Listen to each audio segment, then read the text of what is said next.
Okay, about 2 seconds. Oh, no, we're live. It's saying we're Okay. live right now. Wow, look at that. I was looking at the It's wrong saying that screen. on my screen. Yeah. Hello, Chris. Welcome to Ideas on the Verge. How are you today? I'm good, thanks. Awesome. Just before we get started, we're going to have to say a couple words about our friends at New Society. New Society Publishers is proud to be celebrating 40 years of activist solutions-based training and oriented publishing.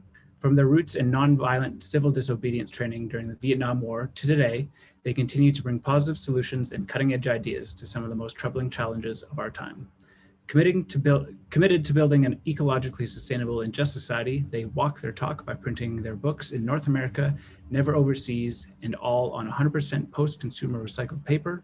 They are carbon neutral and have been since 2006, and all of their employees are shareholders, and they are a certified B Corporation. For anyone who is just finding this out for the first time, head on over to www.newsociety.com. All righty. So, Chris, you build awesome buildings. Or I'm part of a team that does anyway. Yeah. Yeah. Yeah. As a climatologist, I am so excited about that because I know that there's so much embodied carbon and so much energy that goes into these buildings and the waste that comes out of these buildings when they're being built.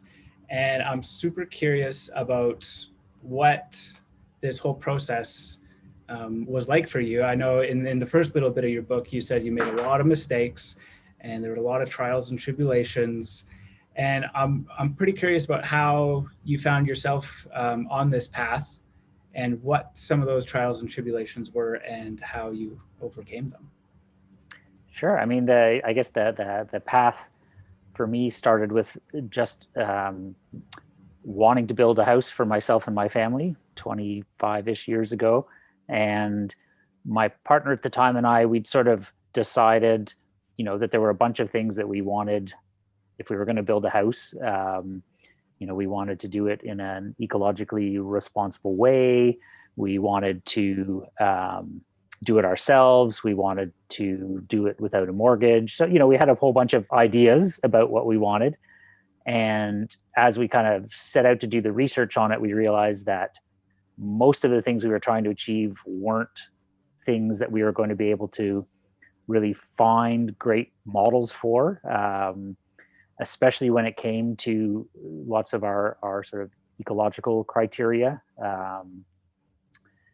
And so we just, did as much research as we could in this sort of pre-internet era, or it was sort of the dawn of the internet era when, in a clumsy search engine, you could put in, straw bale or something like that, and you would find like one hit somewhere. That would have been such a task.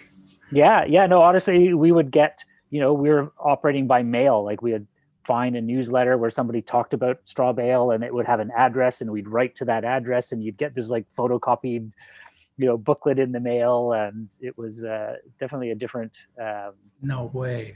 Yeah, time for doing that. But anyway, what happened after, quite a bit of research and going down a lot of, paths that looked promising and then kind of turned out to be dead ends for one reason or another, we ended up building the first straw bale house in Ontario. And so that obviously had a learning curve attached to it. Having not built anything and having no sort of models to learn from. So wait, so you hadn't built anything? Or no. Were you weren't a builder before this? You just went out. That's amazing. Yeah, I mean, I felt I had a lot of mechanical aptitude. I'd been a motorcycle racer. My dad had been a car racer. So I felt comfortable with like tools and how things go together, but I didn't have any sort of actual construction building experience. So yeah, obviously made a lot of mistakes, learned a lot along the way. That's quite inspiring. Yeah. And, as I'm the kind of person that just really likes to get better at things, to kind of optimize things. So, at every point in that path, it wasn't just, oh crap, I made that mistake. It was like, oh, if I were ever to do this again, this is how I would remedy it. And but never really thought that I would actually do it again. But because it was a first of its kind sort of house, people just kind of started showing up and finding out about it and coming to ask questions about it. And that it's sort of within a year or two, I was basically doing straw bale building with a couple of partners full time, sort of running a design build company. And so that was kind of the start of all of this work for me. So for those unfamiliar with what a straw building or a straw bale building actually is, what is it? How do you go about building a straw bale building, and why straw bale? Well, one of the things that I'm actually sort of like hesitant to even do now is to call a building, even a building that has straw bale walls, a straw bale building, because what I have found is that people wanting to kind of do something more ecologically sound tend to get very hung up on a particular material, and in particular the materials for their walls. So it's like, now I'm building a straw bale house, but really the foundation isn't straw bales, and the windows aren't straw bales, and the roof isn't straw bales, and the heating system isn't straw. Like, this huge emphasis gets put on this one material that's actually maybe 10% of your budget and 10 or 20% of your time. And so, but anyway, it's a house in which the walls are formed with literally, rectangular straw bales that are stacked on each other like big furry bricks. And they have a plaster applied to the inside and outside face. So you sort of get this right behind me is a straw bale wall. That was my next question. Yeah, sort of. There's a certain thickness to it. It's the thickness of a straw bale on its edge, and typically the finished surface is a plaster like the red that's behind me. So, and we ended up going that route because we kept doing research on different ways to build a house, and in particular around at that point in the mid 90s, energy efficiency was really like, there wasn't much going on in terms of energy efficiency. So there were a lot of ways that people were building with, alternative materials or recycled materials or whatever that were interesting, but didn't come close to meeting the kind of performance that I was hoping to achieve with the house. So, a straw bale wall offers about somewhere between R30 and R40. And given that the code in Ontario at the time was R12, it was like, okay, this is the kind of high performance insulation system that I'm interested in. So that became one of the big drivers. Also, we really liked the idea of straw bale because in our part of Ontario, there were farmers growing wheat and oats and different crops very nearby, so we could get the material locally. It was minimally processed. It doesn't have any weird toxins or binders or glues, and the idea of how to put it together is pretty straightforward and logical. Like, they're big blocks and you put one on top of the other. So, it seemed very approachable for first time builders. So, there was a bunch of things that kind of made it the one that we pursued for our home. And then sort of subsequently in the lots of building that I've been able to do since, we've probably worked with every alternative material that there is, and quite often do still come back to straw bale as the one that kind of, if we have a whole bunch of really high environmental criteria for our project, it often is the one that kind of wins the day when we compare all the pros and cons of different approaches. I imagine it's also quite soundproof as well. You could have quite rowdy parties in straw bale houses. Yeah, and actually it's interesting because for us living in that first house, the quality of sound, both the fact that you couldn't hear the outside, but what the wall system does to sound inside the house ended up being one of our favorite things about it. And yet it wasn't something that we set out, we want a house with this really amazing sort of deadened sound quality, but it turns out that that was one of our favorite things. And one of the things that people really noticed when they come in is that it's a space that sounds different. It sounds calmer, because the walls are thick. The plaster is not attached to a really solid backing, and it's slightly not straight, so you don't get lots of sound reflection. So it's a pretty, it's great for sound. Cool. And you'd mentioned some alternative materials other alternative materials you had worked with. What are some of those? We've kind of done like the who's who of alternative materials. Like we've done, cordwood and cob and rammed earth and earth bag and straw clay and hempcrete, and I mean, if it's out there, we've tried it, and a lot of them aren't, a lot of them are things that we come back to a lot too, but we try to, in our sort of practice, we work with this criteria matrix that we've come up with. So, we don't sort of have a set answer. Like if somebody comes to us to talk about a building, we don't just sort of like hand back the set of plans we've always built. It's like, well, what are you trying to achieve? And a building where, low cost and low carbon footprint are at the top of the list might look different than a building that has, super high energy performance and no toxins, depending on how people sort of, what criteria are important to people, the way you go about designing the appropriate building can be really different. So that's why we've tried so many different things, because we're always trying to make sure that the solution is the solution to the thing the client wants, So we call ourselves sustainable building omnivores. Like,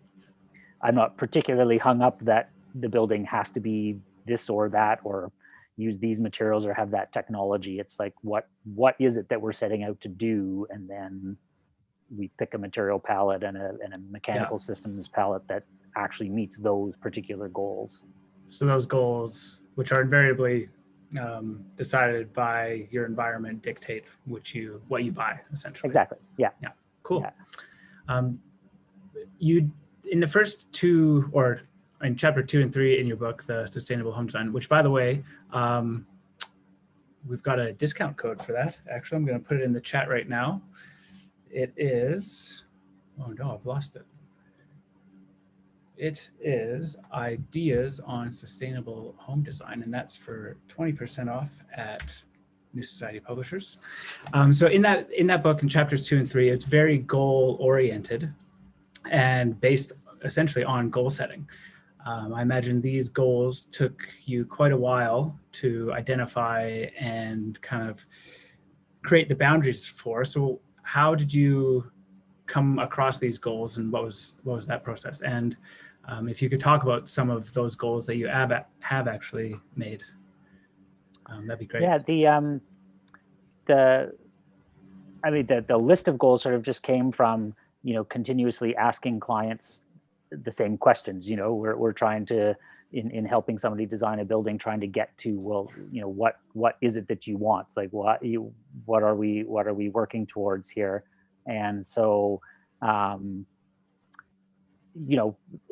we started with those kind of questions being very open-ended, and we would, let the client sort of inform the decision or the conversation.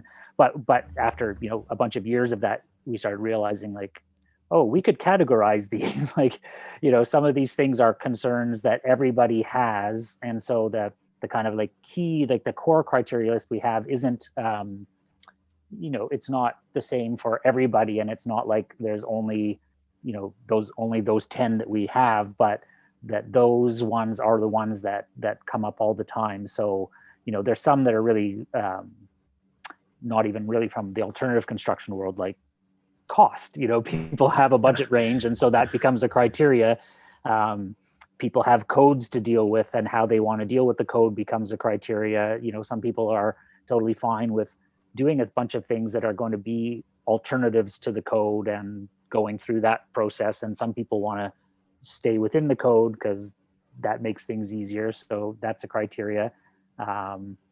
Things like the level of comfort with different amounts of toxicity in materials. So, if indoor environment quality is the criteria category, some people are like, I don't want a single questionable chemical in this building at all. And at the other end, you can have, I don't really care. Yeah. Some points in between.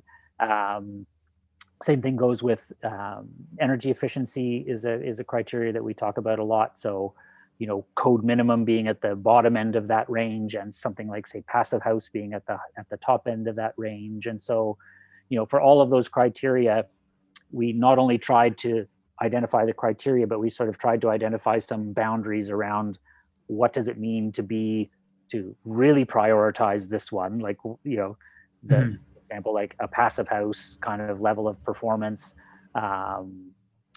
What does that mean for budget? Like, what's a high end budget? What's a low end budget? So, we not only want to create the criteria, but we wanted to sort of, the way we sort of do our criteria matrix, there's sort of 4 categories that you could place yourself in for each of those different criteria. And then when somebody sort of says, well, I want to be a number 3 in energy efficiency and a number 4 on carbon footprint and a number 1 on cost, once you get that, it's like, oh, okay. Instead of talking about materials right off the get-go, which is how people often want to approach, especially an alternative building, it's like, I want a straw bale house. It's like, well, how about we don't start there? How about we find out why you think you want a straw bale house? And then when we know the criteria that you're actually trying to achieve, we'll see if straw bale or cob or just a really conventional build with some cellulose in the walls, the criteria will lead us to a better answer than deciding right off the bat that, like, I want a solar powered cob house, or whatever it is, which is I find how most people approaching alternative building, like, they have that very the lens of, like, I'm interested in these materials or these systems, versus sort of coming back from that and going, well, the reason I want those is this. And then sometimes the reason and the material don't match at all, and sometimes they do, but it's always good to know that there's a connection there, that you're actually choosing these things for an appropriate reason. Yeah, like the why is very much there, but how it comes about might have to get tweaked just a little bit based off what's available. Yeah. Cool. Yeah. And I'm sorry, I'm actually, I know this is not a good thing to do in a live thing, but I'm realizing that the sun is going down and it's getting dark. So I'm just going to turn on a light so you don't. Okay. Yeah, that's all good. All together. All good. I'll address the chat. There's some people in here. Hello, chat folks. How are you? If you're just coming in, then say where you're from, how you're doing, how your day's going, and perhaps why you're here. If you have any questions for Chris, we can address those at the end of the interview in probably about 40 minutes or so. So make sure that you are asking questions. And furthermore, we will be giving away 1 free copy of Sustainable Home Design that Chris wrote to the most engaged and interactive viewer. So, right, keep that chat fired up. Welcome back. Thanks. Sorry about that. Yeah, it's all good. So how did your thesis come about? What's the story behind that? I read that in its entirety, and it's quite awesome. So you're one of 3 people in the world who maybe read it. Me and your supervisors. Yeah. Yeah. So how did that come about? If I'm guessing you're probably too busy building cool buildings to do an undergrad, and then you just went straight to a master's, or? Sort of, yeah. I mean, the curiosity came out of what we were just talking about, that sort of criteria matrix notion of what are the why reasons you might want to build a building, and for quite a while, sort of the embodied energy in materials was another one of those criteria. And I think for quite a while, the notion of how much actual energy went into making a material was kind of a proxy for its climate impact. But starting in the sort of like around 2008 or so, more researchers started to look at, well, what is the sort of the carbon footprint associated with making materials, not so much the energy, because you can, if you made bricks on 100% solar energy or made bricks with a coal-fired power plant, the energy number is the same, but the carbon number is really different. Yeah, true. And so, you know, I started to see some early research on sort of carbon footprint numbers for different materials, and found it really fascinating that, you know, which ones started to look better or worse from from a carbon standpoint versus just an energy standpoint. So things like concrete starts to look really terrible because, you know, it always had a high embodied energy because you burn rocks, so you have to throw a lot of fuel at Not quite flammable, are they? yeah, no, at heating up rocks for a long time. But in the heating up of the rock, what you're actually doing with that limestone is driving the CO2 that was in the limestone out of the limestone and into the atmosphere, and that's what makes that rock now chemically active in the way that allows you to turn it back into a rock again. So, and then things like foam insulation, where if you look at just the energy input, it's actually not that high. But again, you know, the blowing agents and a lot of the processes to make the foam release a lot of chemicals into the atmosphere that are really potent greenhouse gases, you know, thousands of times more potent than CO2. So once I started to look at the carbon side of things, it was like, oh, things don't necessarily look the way they looked when we were just thinking about energy. If you care about the climate, you have to, you know, use this other lens. So I wanted to, for our own building projects, just start to build up a snapshot of like, what does the carbon footprint of one of our buildings at Endeavour actually look like? And the more I got into it, the more I realized, A, I'm really interested in this. B, there's not, at the time, very little research and data. So like I had to really work to find numbers, and there weren't numbers for everything. So that, you know, it was interesting because it was such an emergent field. And then the thing that really sort of kicked me into, okay, I really need to explore this, was the notion that plant-based materials often have a negative carbon footprint, in that, you know, if you're, say, building that straw bale house, that straw pulled more CO2 out of the atmosphere in its growth phase than was emitted in turning it into a bale and putting it in my building. So in effect, I'm building a climate reversing building. You know, if I have more of those negative numbers than positive numbers in my accounting, it's like, oh, this is a drawdown building. Like, this isn't just being less bad for the climate. This is, you know, in a small way, on a one building level, you know, this is, I'm leaving the climate in better shape when I'm done my building than it was when I started. And then just getting really interested in, well, what does that look like? A, am I right about that? Because I wasn't, you know, sure from a climate accounting point of view, and just from like, how do you actually assess that way? And then trying to figure out, well, what does one building look like if you do that accounting really accurately? And then what does it look like if you made thousands of buildings like that? A bit frozen. And do that thesis. Okay. Cool. And so what are, I guess, the you said the foam, insulation, and the concrete, those are some pretty bad contenders. Are there any notable other contenders, some CO2 criminals that people should be steering away from? And then if there's 4 really awesome materials that people that could strive to source that have a lot of utility and can be used in creative ways, could you identify some of those carbon criminals and awesome other ones? Yeah, I guess, you know, for carbon criminals, you know, there are materials that have a really high carbon footprint, but that you might not use very much of. And there's ones that maybe have a high, like, actual number, but you use so much of it that it ends up representing, you know, if you made a pie chart of your building, it would be taking up a big chunk of that. So, you know, anything that you're going to use in big quantities, those are the ones you want to focus on. You know, like people get really obsessed with, well, are wood windows better than fiberglass windows, better than vinyl windows?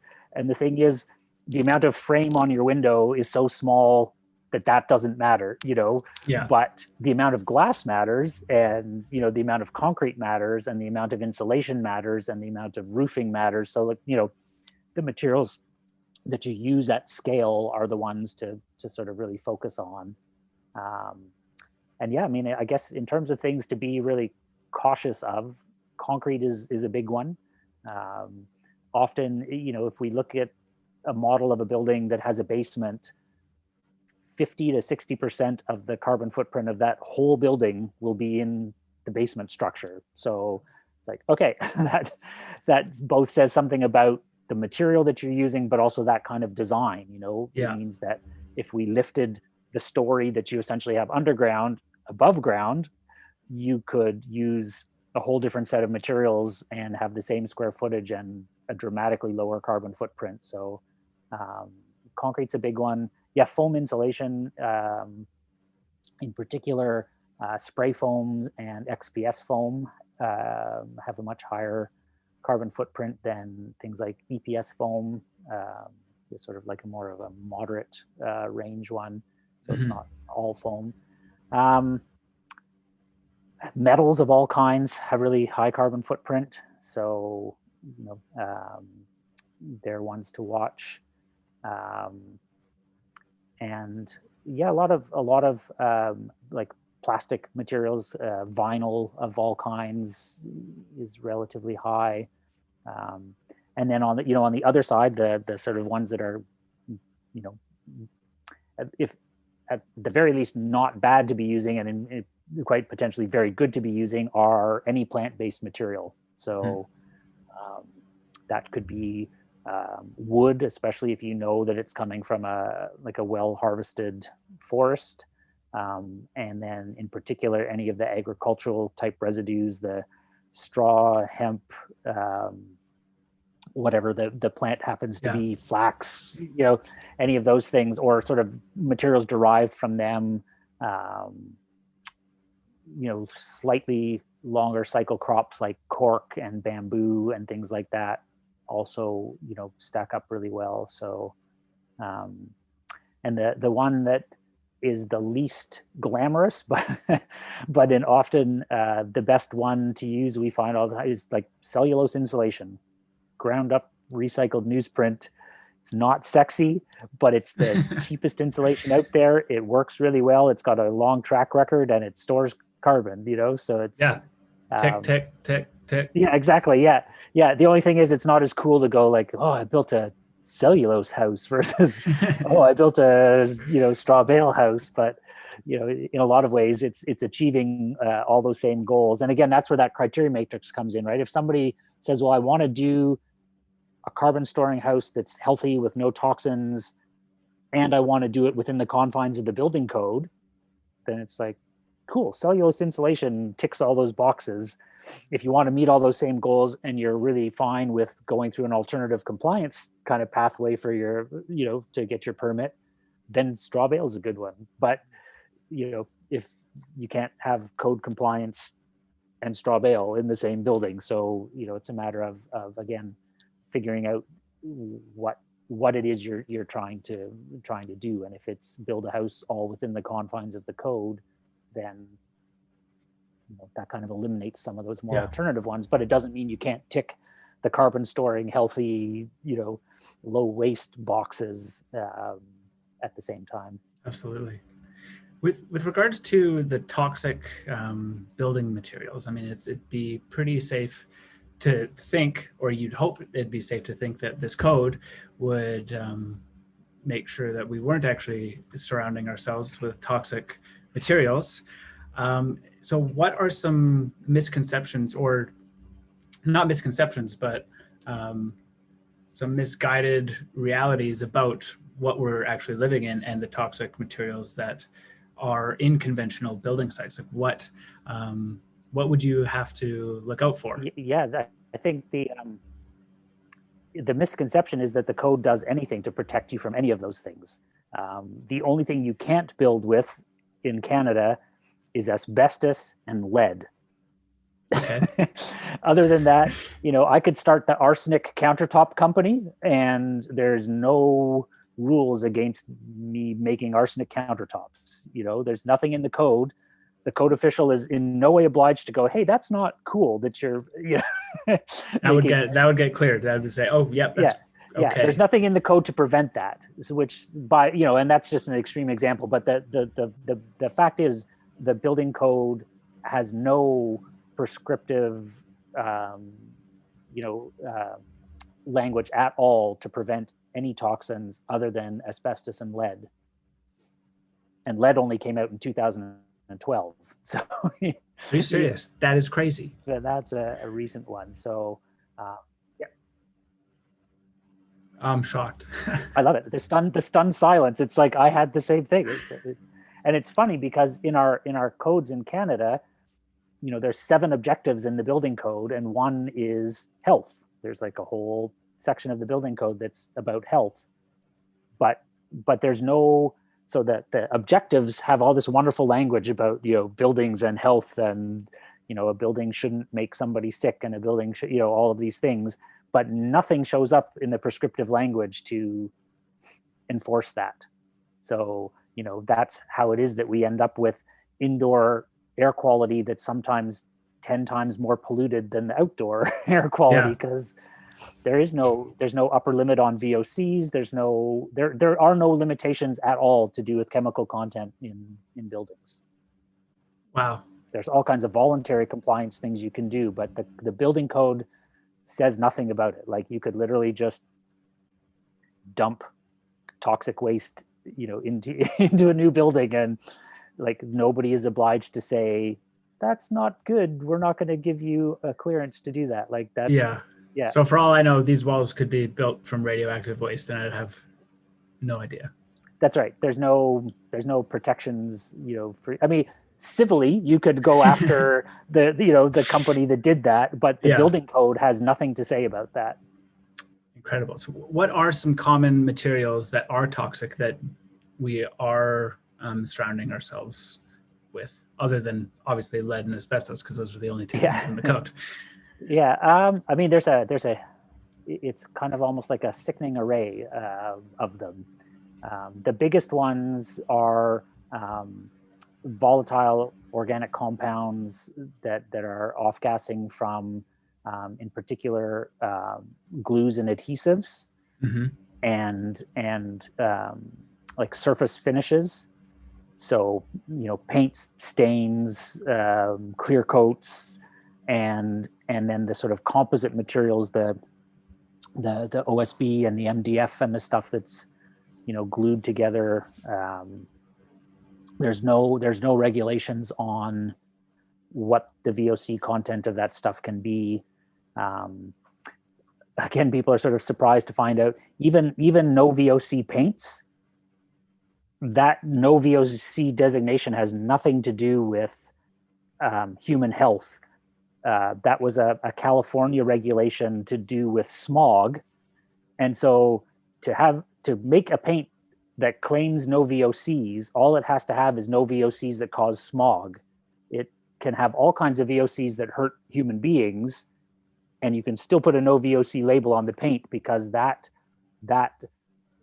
designation is about smog. So even if you think, well, I built a healthy house, I used all no VOC paints, it's like, no, you built a house that didn't contribute to low-level smog, but it's off-gassing all kinds of things that are highly questionable for your own health. So, yeah. Humans are a funny bunch, eh? Yeah. In your thesis, you talked about mineral sequestration, which is different than the biogenic storage, which is like using the carbon. So what is mineral sequestration of carbon? So that would be things like, I guess the best example right now is there's a company called Blue Planet in the US, and they are capturing CO2 emissions from manufacturing facilities and catalyzing the carbon in those to essentially turn it into calcium carbonate again. So they're essentially making small rocks out of waste carbon and then putting those rocks into concrete mixes. And so that's, you know, kind of the best example of that kind of mineral sequestration. People are doing it, like part of the whole thing with injecting CO2 into old mines and stuff like that is that, you know, the mines are injecting it into the reactive to carbon, so will, you know, catalyze, and the carbon atoms become fixed to the rock. When you dump in a mine, all you're doing is putting it in the ground. A place like Blue Planet is trying to turn it into a product. Like if you can turn around and sell that as aggregate to a concrete company, then it's got value. Whereas if you inject that carbon into a mine, it's only costing you to, you know, to do that. So that's one version. There's also sort of like an interesting hybrid version of biogenic and mineral, where a company like Biomason is making bricks by growing microbes in a sand bed, and the microbes are what's like absorbing, like eating the CO2 out of the atmosphere, and they're kind of like they're pooping out the calcium carbonate that joins the particles of sand together. So it's a biological process that's fixing the carbon back into a mineral. So I sort of, you know, that's definitely the next frontier, I think, of where buildings and carbon storage and sort of buildings and climate change is going. But it's at a very small scale right now. So there's the promising things happening, but I can't go buy Blue Planet aggregate to put in my concrete right now. Not yet. So hopefully not yet. No. Yeah. Yeah. And that's, you know, that's where when people sort of wonder, I know a lot of people are like, you know, go man about carbon taxes, but it's like when there's a price on that, it becomes more scalable things, like when you know, Blue can be paid to take somebody's CO2 because why that company's going to put it in the atmosphere, then, you know, you sort of give all of those kind of technology a bit of a kick in the pants. Well, that is, I mean, I hadn't even considered that, but that is really hopeful. And how does this become more mainstream? So it's pretty clear that we can transform buildings into a carbon sink to have a huge impact. So what are the roadblocks right now for actually making this commonplace and making this really accessible to everyone? I mean, they're kind of they're a bit at every level. So, like technologically speaking, you know, we make carbon storing buildings right now with net carbon storage. So, you know, all the technology exists, but in some cases we're dealing with, you know, alternative compliance permitting. In some cases we're dealing with having to go source materials that aren't typical construction materials. So we can't just go to Home Depot or, you know, somewhere to go get these things. We're adding some time and cost for us to do that. Sometimes it's a cost thing, not as often as people think. It's more, you know, availability. And then, you know, there's a whole industry. There's designers that have to know how to design for these carbon storing materials. There's suppliers that have to put them on the market. There's, you know, builders that have to buy them and install them and maybe learn some new building techniques to do that. So there's no one monumental hurdle, but there's a sort of like a hurdle in every direction you look, at least a little one. And that often causes people to just go like, what, you know, I can't be bothered to, you know, to do that. You know, that the thing that I'm in, that excites me is that I am seeing a lot of municipalities now looking at sort of regulatory ways to not right now to not mandate it, but to at least encourage it. So there are a couple municipalities in North America now, one just the municipality north of me, where, you know, a builder gets a pretty reasonable financial incentive to submit a set of plans with a low carbon footprint, and other municipalities kind of like picking up on that idea, and ideally that starts to get regulated the same way that we've been regulating energy efficiency. I have to submit an energy model with my building plans anywhere in Canada now. Hopefully in 3 or 4 or 5 years, you have to also submit a carbon footprint model. And, the same way that energy efficiency regulations keep getting, tighter and tighter, hopefully the same thing will happen on the carbon footprint side too. Well, that sounds like a lot of business opportunities too for so many people too, especially as you highlighted in your thesis that we're adding an entire New York City to the planet every 34 days. Yeah, it's pretty astounding, eh? Yeah. Yeah. That's crazy. Yeah. Yeah, and I mean, most of that is not in North America, right? Like this is, North America is not the hot spot for construction. And what's in some ways exciting, in some ways terrifying, is that, a lot of the places that are going to be doing a lot of that building have the opportunity, like they don't have the sort of built-in systems that we have now that make it hard to do better, like more climate positive building.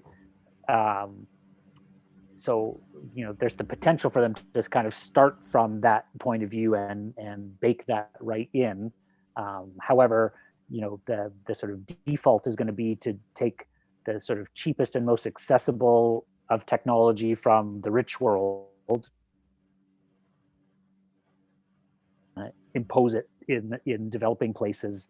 And so, I'm really hoping that the climate activity and sort of commitment of governments, both in developing countries and of developing countries, to support the countries that are developing, to kind of really try to bake this stuff in before that huge construction boom like really takes off. Because there's a chance to do it so right, and there's also a chance to do it so wrong that we won't be able to dig ourselves out in a few decades. So yeah, and it's kind of ironic that as the developing world is now building or shifting away from these buildings that probably would have been carbon sinks, they're now, oh, that's a cool house, I want that, that's exactly what I want, and be like, no wait, we're going back.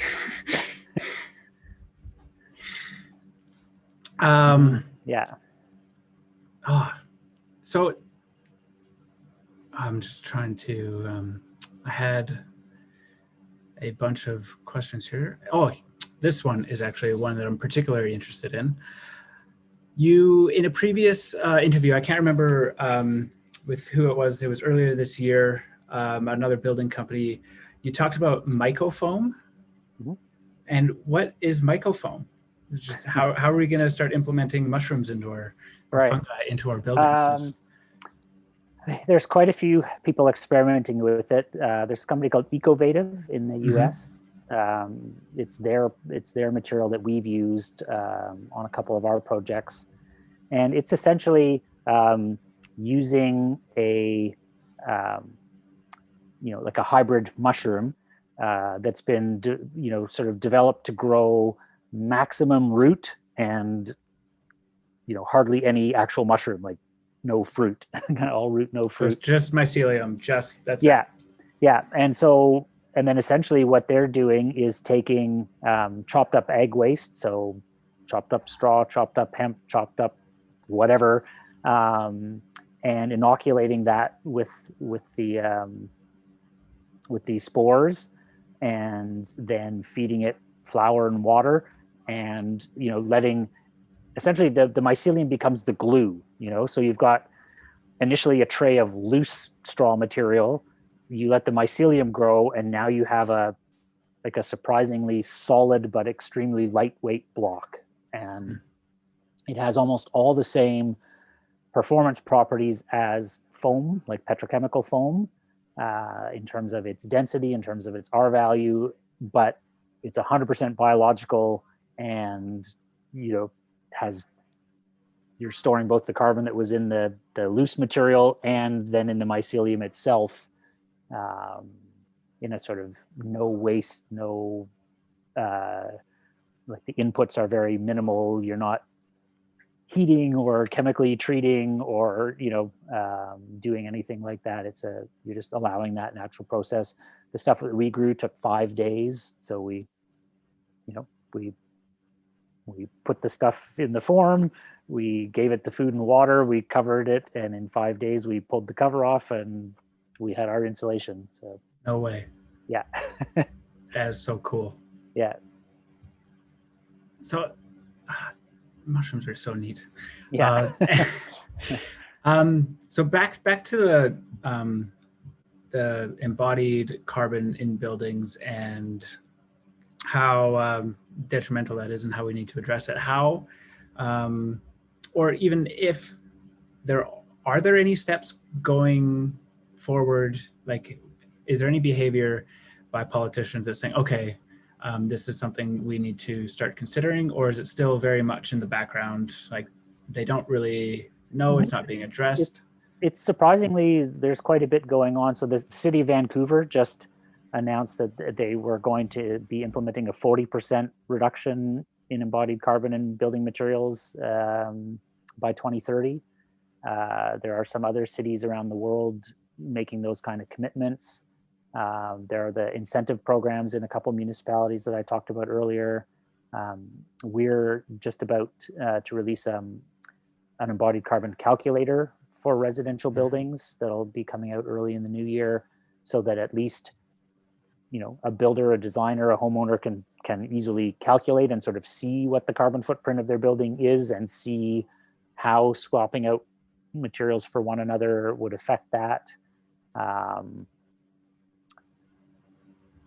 feel like I'm really shocked at how quickly the notion has gone from something that nobody had ever really even thought about to starting to actually show up in real policies kind of in like a 5-year window, which is pretty remarkable.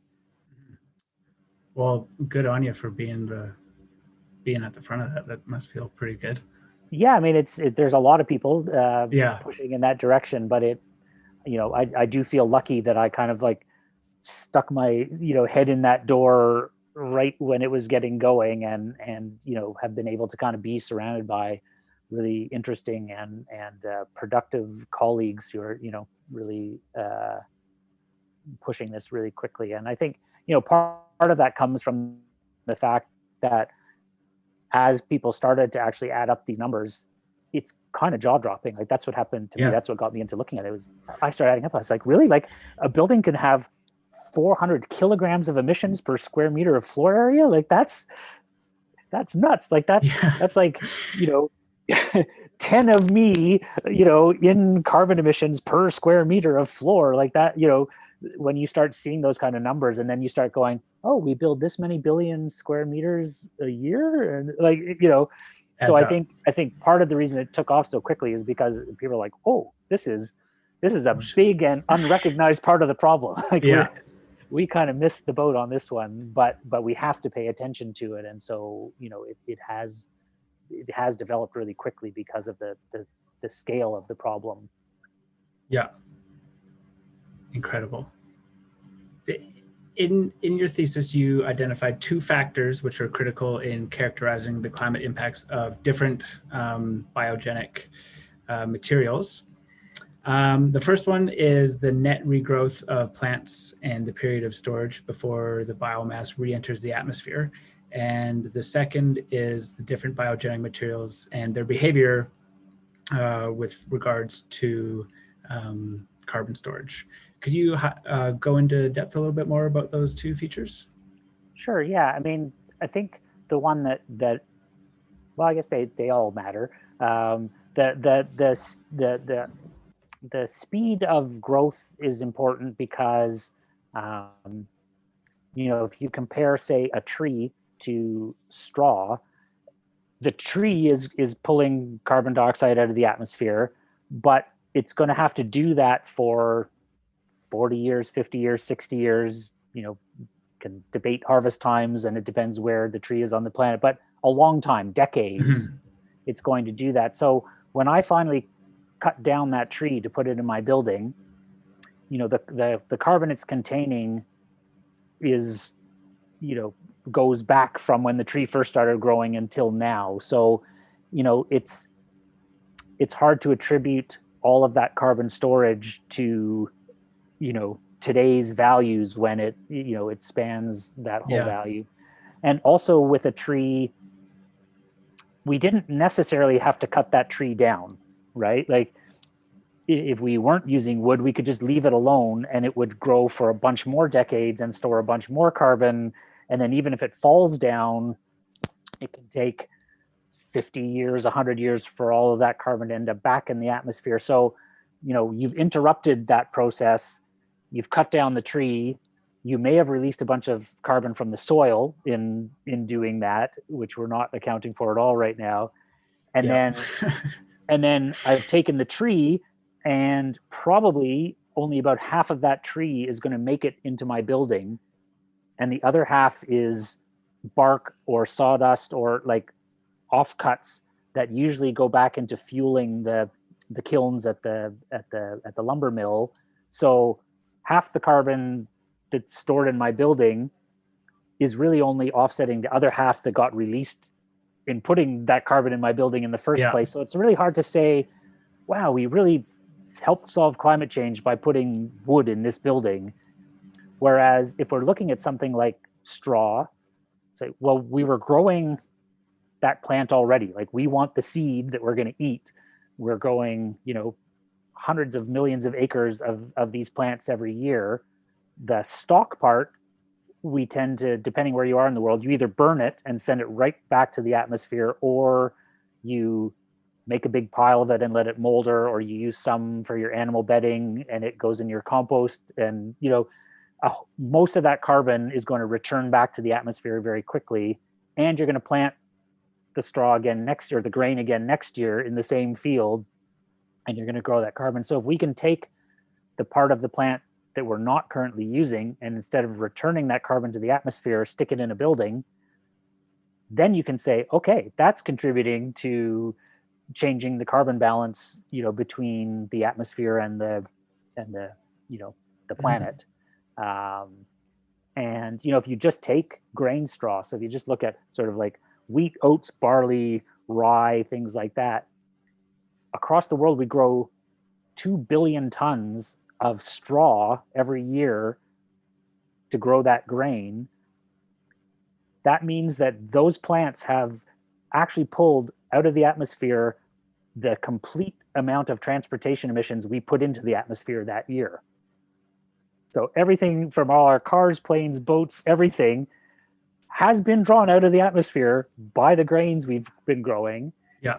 And we just let it go back into the atmosphere again. And so, that those annual rotation plants where we're not getting into land use change, we're not saying like, oh, we need to grow these building materials. Let's cut down 10,000 acres of forest to grow new building materials. It's stuff we're already doing.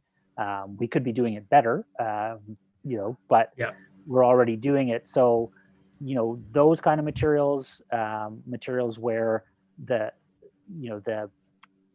that carbon was bound back for the atmosphere. So something like cellulose insulation, like that also came from trees, but because we're sort of grabbing it at the end of its useful lifespan, the paper has been thrown out and was going to either get incinerated or go to landfill. And again, if we can sort of grab that and stick it in a building for 100 years, we're also, preventing a bunch of emissions from happening. So I think for buildings, the opportunity is to, use this really sort of like high value carbon and bundle it up and keep it out of the atmosphere for as long as possible. Cool.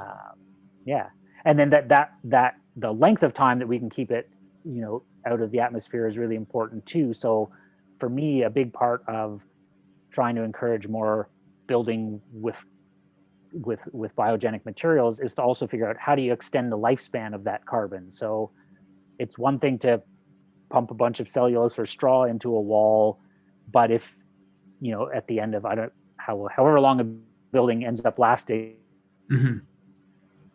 if it's 50 years, if it's 80 years, if you build the way we build now, at the end of the lifespan of that building, you're essentially going to rip the building apart. You're going to have to tear it apart and you're probably going to lose that carbon that was stored in those walls.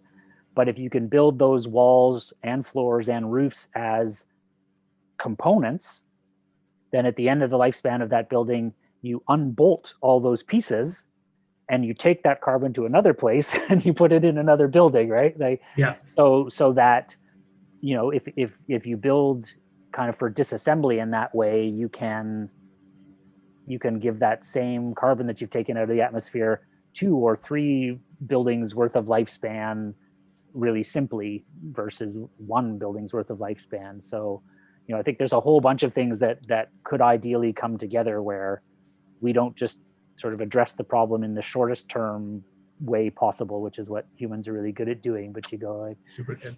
oh yeah, you know, we tried that. We did that in 2017. We built a panelized building that we put together and took apart 3 times just to sort of play with the notion that, hey, this is something you could do, you know, like Yeah. if you design it, it just unbolts, and now I've got a wall and I can either put up this whole building again in its original form, or I could take these walls and roof components sort of like Legos and make a new configuration with other panels and new panels. And, you know, but I think if we can think about ways to make sure that, you know, we're giving that carbon the longest possible residency out of the atmosphere, you know, eventually it's going to come out, but eventually we're either going to fix climate change or not. And Yeah. Yeah. at the end of that, you know, once I think I've made this carbon I've stored it, it's good for a century. I can't really, you know, predict, you know, how meaningful its release is going to be a century from now, but I'll have given my next 2 generations of relatives the best possible chance to figure out what to do with all my, you know, building carbon later on. Just putting your carbon into a long-term care facility. Exactly. Yeah. Yeah. I've got one more question for you before we open it up to Sure. To the chat. I'm really curious as to how you initially sourced these materials for your first house, and like, did you go to a farmer's house like, hey, I'd really like some straw bales to build a house with. Can you please help me out? Or how was that? How did that come about? For the first house, we actually went to the fall fair in the area where we were building, and you know, various people had bales out as parts of displays or just in the, you know, the petting zoo and stuff like that. And I'd been reading about what would make a good building bale, you know, wanted to be tight and wanted to be like cleanly shaved. And I saw some bales at the fair and I was like, those look really good. And I asked like, whose are these? And so like linked up with the farmer that way. Awesome. And what did the farmer say? You know, it was pretty skeptical. Yeah. Yeah. Both he and his son and his dad all came to do the delivery because they were like wanting to check out, you know, what the heck we were doing with these things. But you know, I think farmers are interested in that kind of thing, right? Like there's a long history of making use of what's on the farm to, you know, to do stuff with. You know, they're thrifty and smart and wanting to make best use of everything. So I think, you know, people are interested, and we have actually since built a number of the straw bale houses we built have been for farmers. Mm-hmm. So, you know, cool. We've actually used their own straw to build their own house. So that's always kind of a fun project. That's a pretty tight loop. Yeah. Right there. Yeah. Awesome. Okay, I'm just gonna bring up the chat. Okay. I had to take it off because it was taking up my bandwidth. Okay. The first question comes from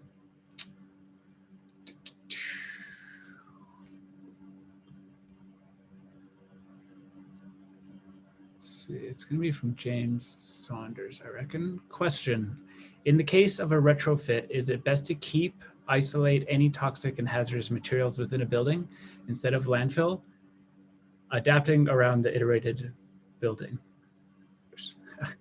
some grammatical thing. In the case of a retrofit, is it best to keep or isolate any toxic and hazardous materials within the building instead of sending it to the landfill? That's a big, it depends, because what you want to sort of ascertain is that toxic material doing anything to sort of continue harming you by being in there, or is it like actually contained and bound up in a way that it's actually only going to do harm if you remove it. So, in a lot of cases, some of the asbestos related materials like, wall panels and stuff like that, exterior cladding, often it's better just to sort of leave that there. But if it's something that is leaching into the house or off-gassing into the house, or, harming your indoor by being there, then it's probably best to try to get it out. Cool. Frank Crawford is asking, how is recycled content accounted for in environmental product declaration form and embodied carbon of a product, specifically steel studs, which can have high recycled content? Yeah, so we didn't really talk about environmental product declarations through that whole kind of talk on embodied carbon, but they're sort of the report from which most of the source data for figuring out the carbon footprint of a building comes from. So a company hires a third party to do an environmental product declaration.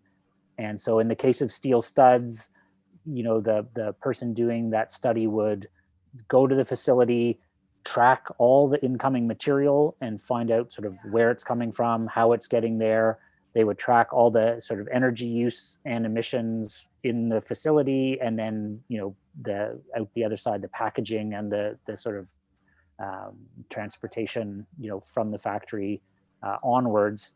So recycled content would get treated just like that. So you would say, well, it from the recycling facility, so from where somebody sort of dumped the original steel, it went in a truck and it was trucked X number of hundreds of kilometers and is responsible for X amount of emissions. It got to the factory. It was, whatever the process happens to be, sorted, melted, mixed in with virgin steel. So, everything that it takes to get that recycled content into the new product, all those emissions are accounted for. So in the case of something like a steel stud, it may not actually show up to be that much different in embodied carbon, because you're still heating the furnace to melt the recycled steel. It's a little bit less intensive than melting, like to get the ore out of the ground in the first place and get it out and melted. But so, essentially you'll find, if you look at the EPDs for steel studs, the recycled content makes a little bit of difference, but it's not huge. And in some cases, companies with high recycled content will actually have a higher carbon footprint than companies with all virgin steel or a less recycled content, because it matters more that, say, company A is operating on a grid that's almost all fired by or powered by coal plants, and company B is in a place that's all hydropower. And so the emissions that, associated with the processes, like we were talking about before, the same amount of energy went into making that steel, but the carbon associated with the energy from factory A is different than the carbon associated with the energy from factory B. So I've seen EPDs for about 6 or 7 steel stud companies, and they're within kind of like 15% of each other. So regardless of the amount of recycled content, it doesn't make that big a difference, interestingly. Mm-hmm. And are EPDs very accessible to find? Where? Yeah, I mean, most companies that do them publish them freely on their websites. Okay, so it's kind of like the ingredients list. Yeah, there's a thing. There's an online resource called EC3. So it's a tool called EC3, and it's a repository of all the construction material related EPDs. It kind of focuses on North America, But that's a sort of treasure trove of that data. Cool. Frank Crawford also asks, he's got a lot of questions, by the way. Does wood have to be FSC certified to be carbon negative? We should have taken that question at the beginning of the hour, and we might be halfway through talking about that at this point. It's so hard to unpack what wood means from a carbon point of view. Some people have certainly taken an FSC, which is Forest Stewardship. Forget what the acronym stands for, but anyway, it's a certification process for sustainable lumber, which has kind of been taken as a proxy for this wood. You should be able to consider it as carbon storing, but there's actually nothing in the certification process of an FSC forest right now that guarantees that. It's just like the kinds of practices that FSC requires should in general result in like more wood, like more carbon being stored in the forest than is leaving the forest. But none of the certification programs that I'm aware of right now account for release of carbon from the soil. So there's a question that nobody's really answered yet. Like even if you don't clear cut, even if you're just cutting swaths in a forest, you may be releasing as much soil out of the carbon out of the soil as you are taking carbon out of the forest in wood. What happens to all the rest of the wood that doesn't become your 2x4 is a big question. So I think we're very far from knowing how to quantify that. Just recently, the World Wildlife Federation and Qantas, which is like a consultancy agency, put out a calculator online that's the first attempt I've seen to make that kind of data public. And if I look at their results, they're saying that for sort of spruce, pine, fir wood from North America, or the eastern side of North America anyway, they would count the carbon stored as about 80% of the amount of carbon that's in the wood.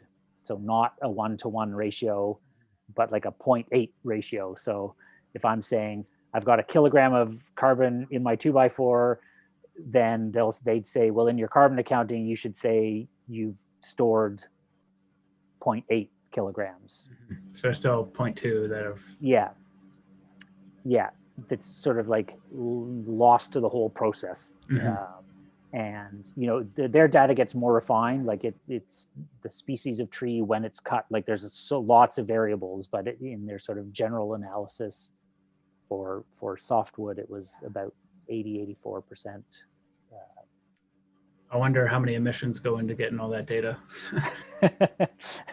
Yeah, I don't think that was part of the calculator. Yeah. No, probably not. Another question from Frank Crawford. Is cellulose still all recycled newspaper, or is the recycled content going down with less people reading newspaper? Can/is cardboard be turned into cellulose? Yes, it's still all recycled newsprint, but you're right. There is the newsprint supply is dropping. There is a company that the technology for making cellulose out of cardboard apparently is slightly different than newsprint, but there is a company, and I'm struggling to pull their name out of my head. They're in Upper New York State. They're the first ones who've gone into production with a cardboard cellulose insulation product. Can't think of the company name right off the top of my head, but and so it's certainly possible. And definitely if you look at stats for recycling streams, like newsprint is going down, but cardboard is going up as we ship everything via small cardboard packages from Amazon and other companies. So I think we're not going to run short of that kind of waste fiber, but we will have to sort of change the source for it. Yeah, I was literally just going to say someone should start a company to collect Amazon boxes and turn it into insulation. That'd be good. Yeah, Well, that's essentially what the company whose name I can't remember right now does. Yeah, So, yeah. cool. Another one from Frank Crawford. Are the new lower embodied carbon concrete much better, or is it similar to the new spry foam in that it is still high, just not as high? It's still high. You can reduce the carbon footprint of a concrete mix by somewhere between sort of 30 to 50% pretty easily, by kind of changing the formulation, using less virgin Portland cement and using more supplementary materials like slag and fly ash and silica fume and things like that. And at that point, it's hard to get much lower than that. That's about where you can get concrete without moving to sort of reformulations of it or getting towards carbon storing aggregate in it or something like that. So, and given how big concrete is in the sort of pie chart of all the construction materials you're going to use, if you can knock 50% off that number, that's amazing. And Yeah. you can actually do that pretty cheaply and affordably and accessibly right now. But there's going to need to be some sort of breakthrough to get much beyond that. Yeah, every little bit helps out. Yeah. Yeah. Yeah. James Saunders is asking, are there any lessons we need to learn from wonder materials like asbestos? I don't know. Yeah, I think we in general need to, as human beings, learn to consider more than one criteria. We're really good at sort of dialing in on one thing and going, oh, this is great because it does this one thing that I want it to do exceptionally well without paying attention to, all the other things. And I guess I do have that concern about all of the sort of carbon stuff in building, is that if we make that the only lens that we focus on, it's not hard to imagine somebody coming up with a really toxic glue but making a straw board panel that's like storing a bunch of carbon but is using really noxious chemicals in order to do it. Or so I think just that's why I like that notion of having a wide range of criteria. If it can answer all those questions, does it store carbon and make the building more energy efficient and contribute to good indoor air quality and have no waste issues at end of life? If it can do all of those things, then that's great. And if you really just ask it that one question, you could be missing all of those other things. So a lot in particular, I think we really have not questioned the human health side. Human beings have done a pretty good job of ignoring that as a criteria for a long time. Yeah, all of this stuff is linked together: climate change, agriculture, buildings. It's one and the same, really. Yeah. RJ Aquaponics is asking, how do you feel about ground up tires being used on athletic fields and children playgrounds? I have to admit to have not really having thought about that. But I would say, it's the same. It's the kind you would want to ask the same kind of question that we just asked, about criteria. It's like, yep, that might be answering the question of what to do with all these used tires. We don't want them to fill up landfills, so let's do something with them. So, it's like, okay, it's providing a recycling stream, but I don't know. I haven't looked into testing to see, are there noxious chemicals that are ending up on kids' fingers that go in their mouths? Do those chemicals, if it's on the ground, then when it rains, is it leaching that stuff and running it off? Yeah. I mean, I don't know those answers, but that's the question I would ask before I started paving every playground in ground up tires. Yeah. Another question from RJ Aquaponics. What if you win the war on carbon dioxide and then plants stop growing naturally? What planet will you move to? Well, I have a hard time imagining us sucking every last molecule of CO2 out of the atmosphere. The imbalance right now is pretty high. Um, and I think we would all love the problem of, wow, we've actually drawn it all down to the point where the climate is stable again. We should stop, drawing more down than is going back up. I think that would be a dream problem, but I don't Yes. foresee that being the problem for some centuries to come. Yeah, I prefer being cold rather than warm. I don't know about everyone else. James Saunders is asking, what are you learning at the moment or experimenting with? Well, personally, what I'm learning is a lot more about policy and how policy gets made than I ever thought I would. The sort of this climate related work with buildings has really led me, into policy making, how policies happen at kind of both the federal and provincial and municipal level. What I'm experimenting with is I'm really curious about a couple of things. One is, as I'd like to learn to use as many agricultural residue fibers as possible. So, and it's not just me, I'm doing some of that work, but I'm also looking at what other people are doing. So, people have been using straw, people have been using, bamboo, people have been using cork. Like there's a bunch of things that have been used, but we're right now making hempcrete out of ground up sunflower stalks, of which there are literally hundreds of millions of tons grown in North America every year, for which there is no end use. Like all sunflower farmers grow 10-foot high plants that are an inch and a half around, and all they do is squeeze the oil out of the seeds and the stalks, go to waste. So, just kind of looking where are the opportunities for vast amounts of this fiber to easily make their way into the building world. And then similarly, I'm really interested in how do we solve not just climate issues in building, but, rural economies have been in decline for a really long time, and that's a really big social issue. And so how do we encourage a sort of a building ecosystem where, local farms contribute locally grown agricultural byproducts to locally made building products that go into local buildings. Yeah.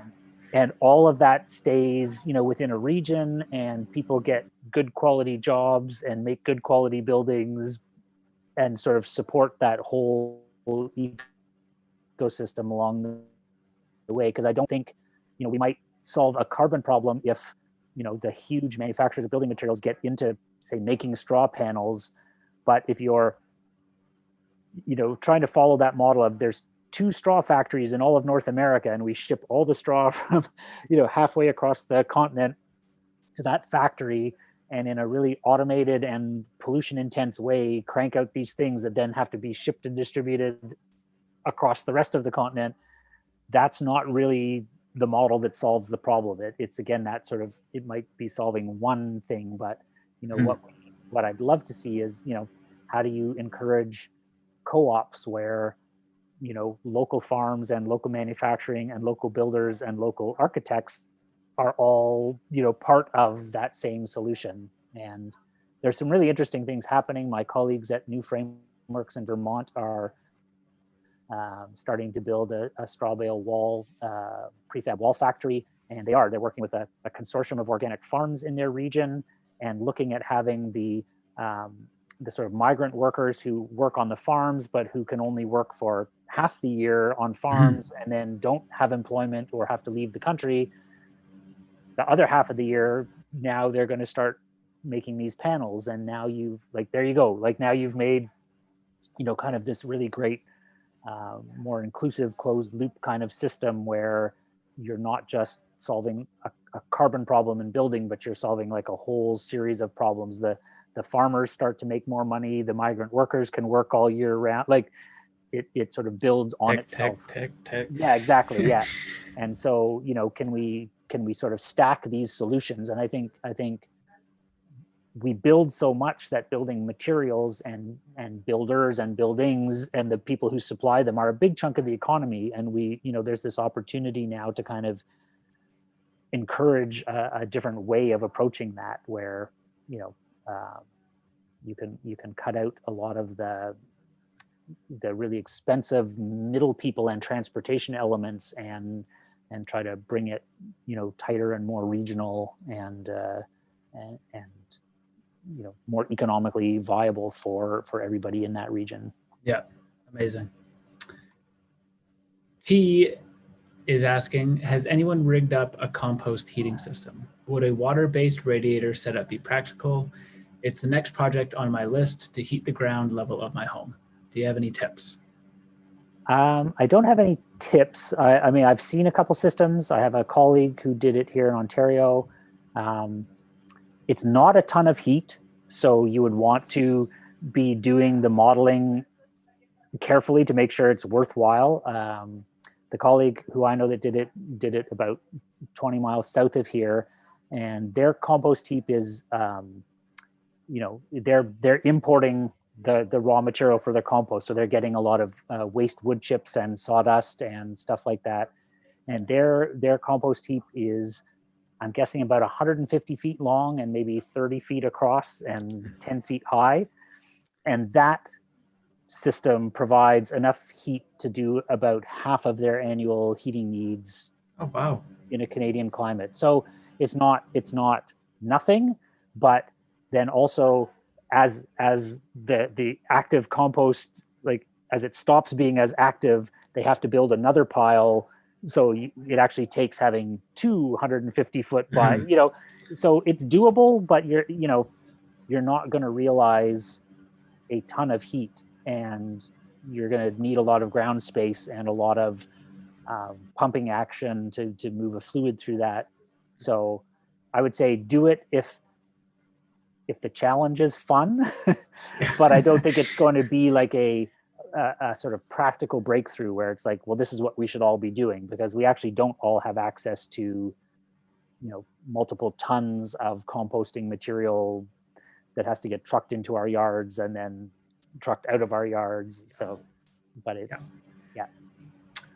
James Saunders is asking, are there any areas that have major skill gaps in what we are going to need to adapt our buildings for the future? Yeah. I mean, all of the trades are aging, and, there are huge gaps, in the building trades all around. And in particular, the big gap right now is for people who can do really great energy efficient retrofits to buildings, because our new build market, the codes are changing quickly enough that they're within 5 years we're going to be making buildings as energy efficiently as we really can, but we're going to have millions of old buildings that are still leaky and terrible and driving climate change at a huge rate, and we need to be retrofitting those in a major way, and there's nowhere near enough people to be doing that kind of work. And that kind of work it's both incredibly challenging because every old building is different, so you have to be a smart builder renovator to do a good job. You have to understand building science really well. You have to be really detail oriented, and a lot of it is really just shitty work. So I think unless we start paying people to do that really well, we're unlikely to kind of create the trained, highly skilled workforce who's also willing to do some just crap work as part of their job. People are going to have to make more than minimum wage to be doing that, for their whole career. So I think the opportunity there is huge, but it's pretty hard to attract people to that work right now. Yeah. Because I want to be cognizant of your time, but just wondering, ballpark, if you have time for a couple more questions. Sure. Yeah. Okay, cool. Another one from James Saunders. Are you planning on releasing any update to the Essential series? If not, what would you have added to the series if it was being released today?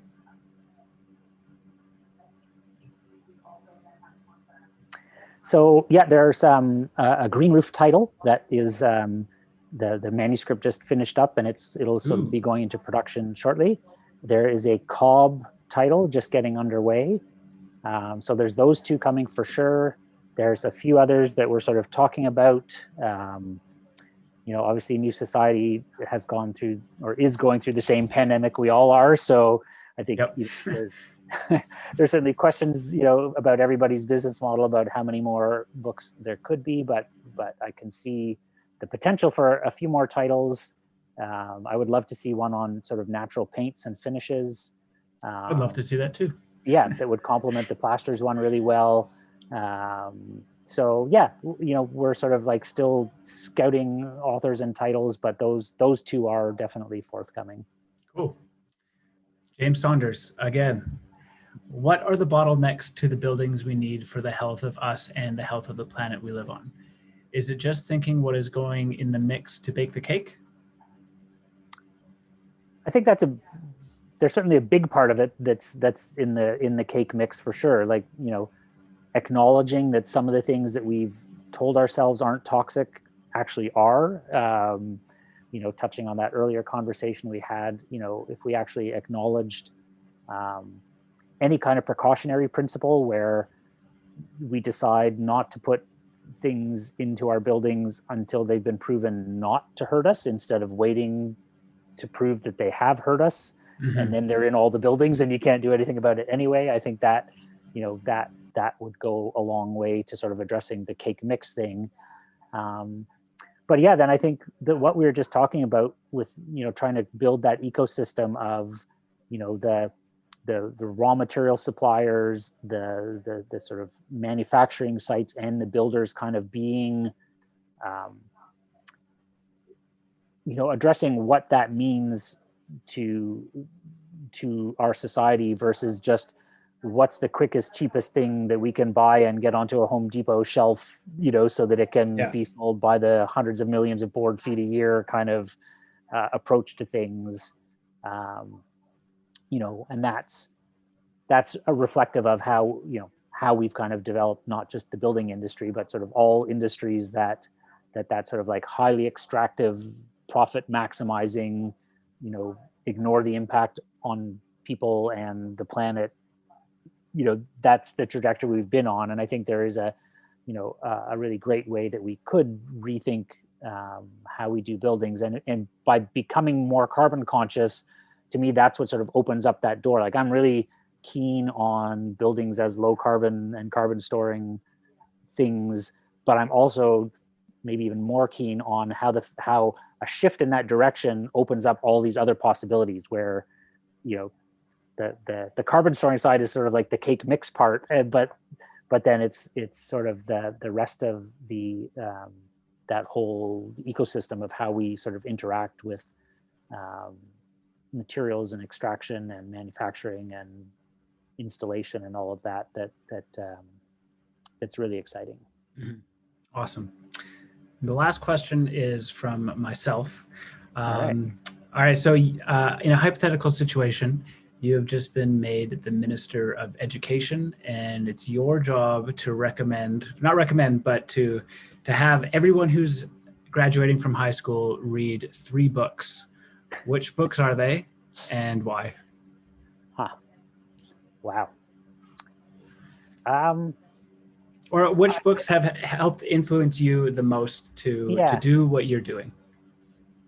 I would love for more people to read the Drawdown book from Project Drawdown. I think it's just called Drawdown, and it's this group of researchers and scientists who came up with 100 best ways to reduce climate change that are affordable, scalable, all of those kinds of things, and they actually then go about saying, well, this measure would actually reduce emissions by this much, and it would cost this much, and the savings would be this much. Like, it's amazing. I don't know why it's not on the required reading list for every government official in the world, because it's really hopeful and really inspiring, and practical too. So I think, especially for people leaving high school facing what's going on with the climate, to me it's like, okay, like you could use it as a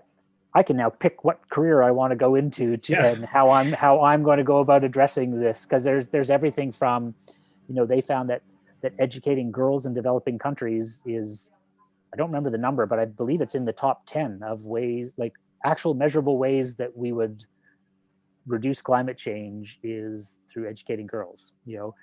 Number one is better refrigerant management. So, you could be really into like refrigeration and mechanical engineering, or you could be into, like social sciences and find a path to help do your work and reduce climate change. So, so drawdown for sure.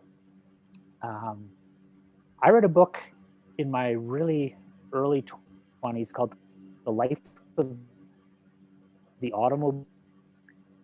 So it was written, I think, in the 1920s by a Russian in France who saw what was going on with cars and wrote this incredible book about that basically predicted all the crap that the automobile brought with it, but really early on. And to me, that was so fascinating because I was just starting to think about environmental issues. I read it, I guess, in the late 80s or early 90s.